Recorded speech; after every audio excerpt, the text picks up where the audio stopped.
this part is really kind of problematic. So let me just kill this whole thing.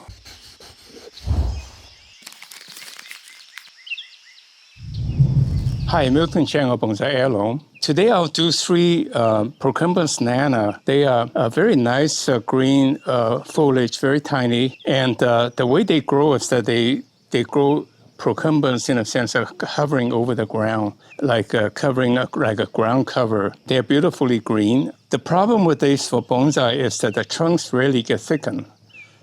They just keep growing longer and longer. So it's really hard to find a Procumbens Nana that's really thick. Like this one doesn't look like much of a bonsai in the sense of the trunk, but this is probably a 25, 40-year-old tree because that's how long it takes to grow the trunk of that thickness. I bought this at an auction because it was so overgrown and it was like, you know, in a pot that nobody wanted it because people don't realize that the trunk is what's the value. And then you can, it's got a lot of interesting curves that you can work on. The same thing with this one. The person that grew it didn't want it anymore. So he sold it again, not realizing that trunk is really the value. So today then, the objective of this video is to show you how you take a Procumbens Nana, a raw material that are fairly tiny to make a shohin, to one that you pick up probably in an old nursery can to turn into a good bonsai. And then the third one is to show you how to refine a bonsai after you know, kind of got it going. In this case, the roots are not well established because I did severe pruning. So this rod is bamboo is to prop it up. So with that in mind, let me then quickly do a shohin on this one first of all, by taking it out of the pot to take a look at the trunk. I repotted it probably 3 months ago or 6 months ago, and you can see from a little pot, you can see I broke it off to take advantage of the shape. So you can see one possibility is to make a tree kind of semi-upright. The other thing I want you to notice that this is where I cut it. I broke it off another trunk that's dividing a big trunk. You can see this is all calloused. The roots are about ready to come out. So if I planted this under the soil, this will root out very quickly. So Procumbens Nana is very easy to root as a cutting. So you might want to think about that. Don't throw them away, but use it for cutting. So with that in mind, then I just clip away to shape, and it will be bare when I'm done. But you can see with all the fibrous roots, it will grow out very quickly if you put a little fertilizer on it. So I'm trying to find the apex. So this tree will be going up like this in the apex.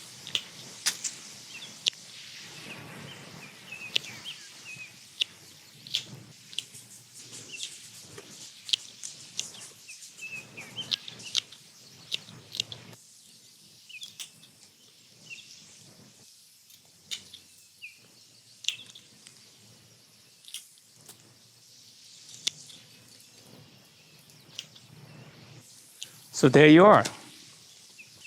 You have a little shohin. I wish I didn't break this branch, but this can come over and to cover this hole. But let me, I don't think this was safe, but let me cut it to just save it. This is a little shohin. Look at this, right? It's just in 5 minutes, you create a shohin, and you can create this pad by cutting off the top and then peel off the bottom, and it would form a pad very quickly. So that's it. So let me put it back in this pot and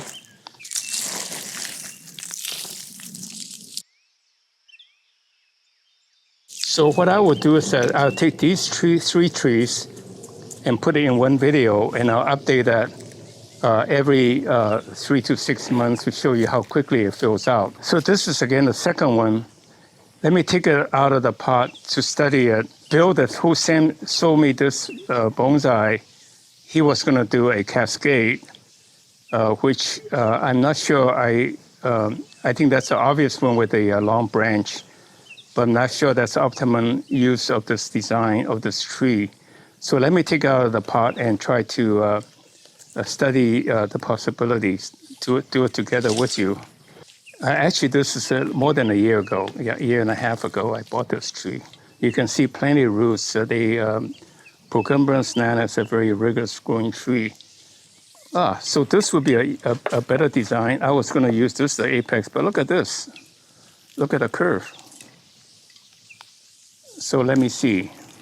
I think the decision is that I'll make this one into a chin, make this the apex, and then make this tree kind of like the branches coming down. So let me save some of these branches to make it into a chin, just in case I need to fill out some holes. And then this one into a chin. You may not agree with my design, but okay, that's interesting. After I cut this off, looks like this could have some possibility. I don't think so, because this would be going like this and then going like that. It's kind of like a stretching arm. So let me just kill this whole thing. Yeah, and make that into a chin. Just imagine a tree that's really wild. Basically, I'm just peeling off the bark. The branches are already half dead, or half the branches dead.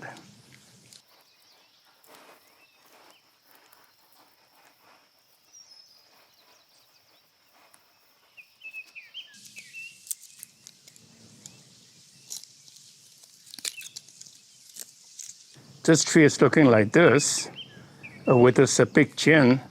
Looks like a rough trees that a big branch died off, which I think is very artistic. And then now, I think this I probably need a little bit of wiring to save me time. So this part is really kind of problematic.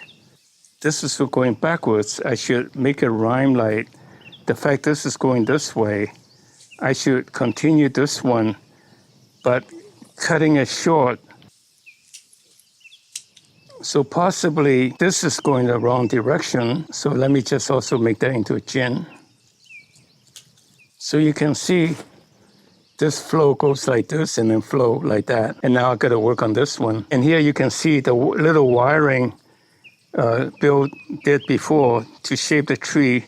Fortunately, it was very loosely put there that it didn't gird the tree. Some of the Procumbens Nana that I seen, when in fact I threw one, I bought one and I had to throw it all away because it was so girded into the tree that it's impossible to even save. There's some belief that you can gird the tree and the bark will overgrow it to make it look good. I don't think so. I think that's going to look contrived no matter what you do. I'm going to just roughly cut it to get the rough shape of the pad and then try to rework it later, but just to get the design idea. So that's the main branch and then coming down this way, and this should be chinned.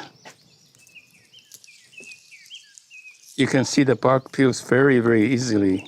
Do the chin while it's still wet. Once it's dry out, it's kind of hopeless. Really takes time to get rid of the brown outside bark.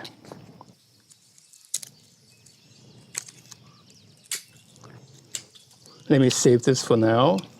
I can always cut it off later if I don't want it to be in that direction. Oh, looks like Bill did some very, very, very interesting curves. Put some very interesting curvature on it. So I'll take advantage of Bill's work.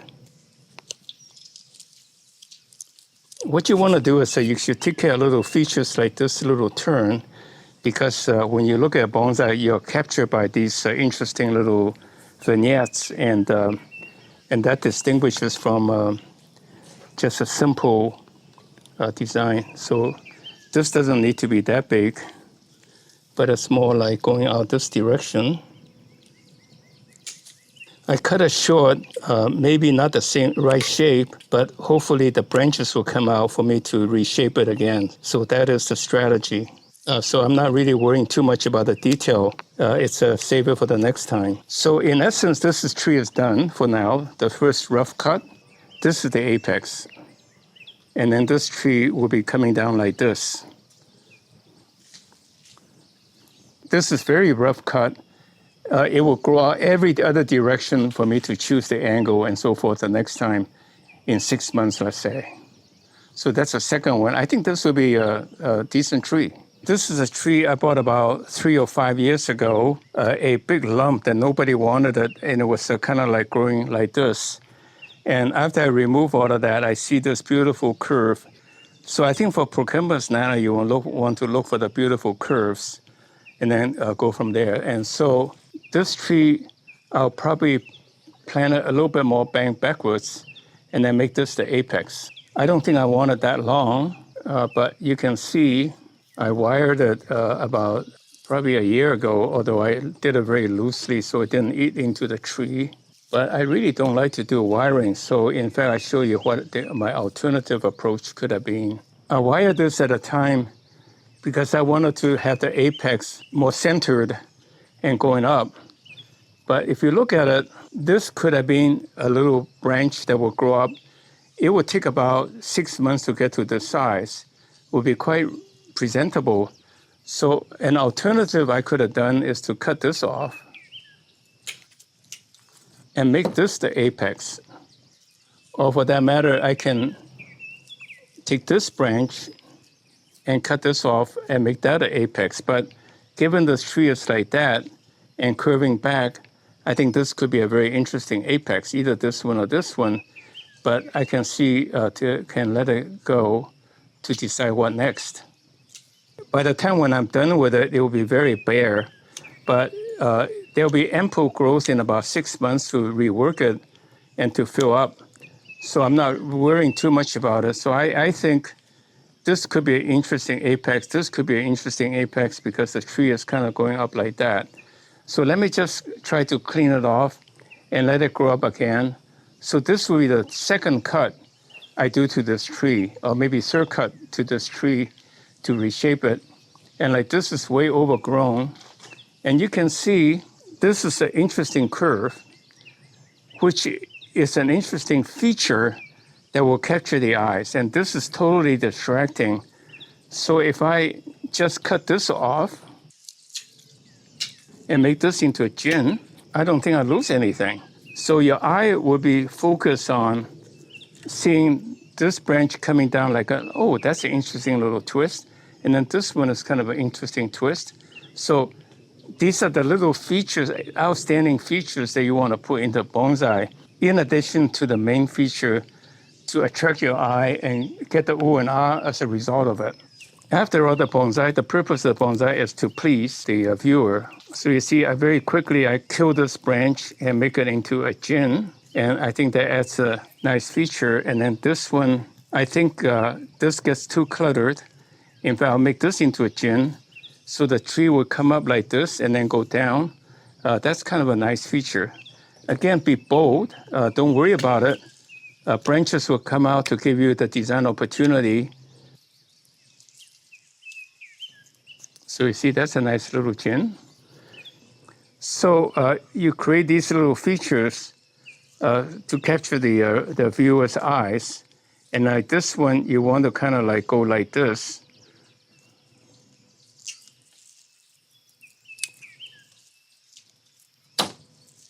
Just imagine in 6 months, this branch could be as big as this. So don't worry about it. Just cut it brutally to shape because you ultimately want it to look right. So I'm just going to go around and work on each of the branches to make it fall into the design.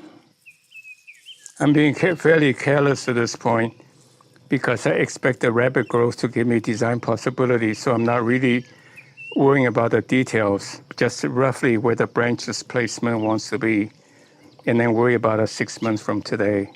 Like I said, the amount of growth should be really at least a couple inches everywhere. But like this branch is covering this, so it's a little important. So I need to be a little bit more careful. So this is the rough cut for the 3 trees today. And because Procumbens Nana greens out very quickly, I'm not worrying about it. I'm just doing a real rough cut to position the branches and the rough orientation. So the next time I will have plenty of material to work with to reshape it until I get it right. So again, I want to point out Procumbens Nana is a very pleasant material because it's a tender green and grows very rapidly. You notice I put in quite a bit of chicken manure here. So what I did is I cleaned off all the branches from the very beginning. Like this one was totally a green lump to this simple design. And then this one is the oldest one. Again, I got it as a big lump. And now I'm going to basically trying to form this triangle here. I emphasize the little features to accentuate, to catch the eye, to make the tree memorable. So these are the three trees. What I'll do is to update these three every 3 to 6 months. I think you will enjoy the progress. The Procumbens Nana is a good material, although it's really hard to get it thickened to like this size. But if you for shohin, that's just fine. I hope you enjoyed the video. Please click like to give me some encouragement. Subscribe to our channel and send us your email address so we can notify you of new announcements. So thank you very much and see you next week.